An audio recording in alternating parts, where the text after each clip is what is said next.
Well, for those of you who have Facebook, you might start to notice fewer and fewer political posts. The social media giant announcing today it will begin limiting political content on users' news feeds.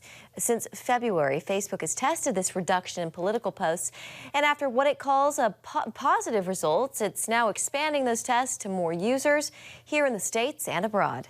Well, joining us now is Tony Perkins, president of the Family Research Council. Tony, welcome back to Faith Nation.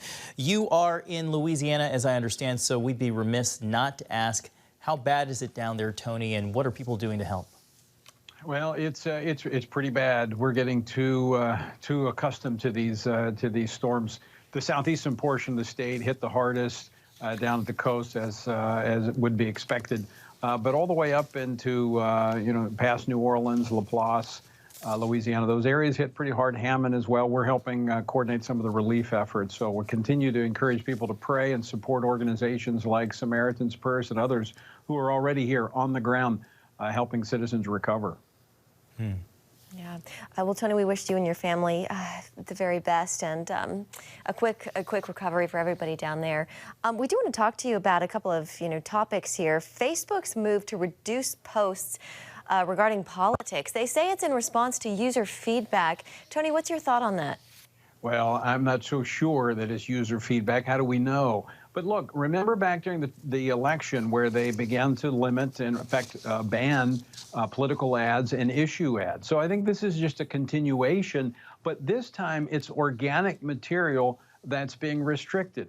Now, look, there was a Pew poll that was released earlier this week that shows that Republicans' trustworthiness of the media has, legacy media that is, has dropped by 50%. But right on its heels is social media. And I think this is why when you see Facebook restricting the content that people see or just not showing it, it raises more suspicion, especially when you look at the organizations that Facebook is aligned with or big tech is aligned with, like Southern Poverty Law Center, that has a clear mission. That is to silence Christian and conservative voices. Tony, to the Texas abortion law, which we just talked about a few minutes ago, what do you think it would mean for the status quo if the Supreme Court winds up taking a case challenging the foundation of Roe v. Wade? Well, I think this is a very significant moment.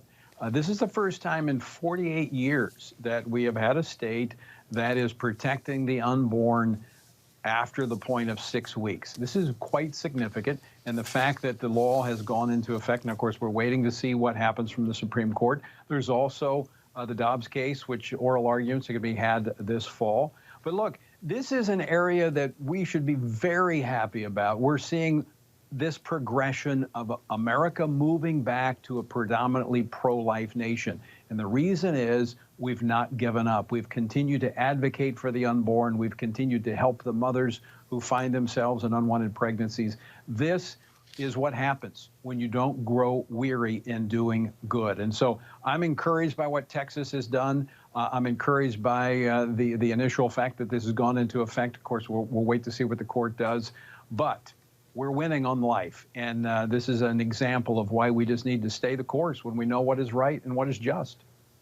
And we know that there are other cases like the Mississippi case that's also gaining a lot of attention. Tony Perkins, thank you so much for being with us today. And as Jenna said earlier, we wish you and everyone in Louisiana the best. Thanks, guys. Appreciate it.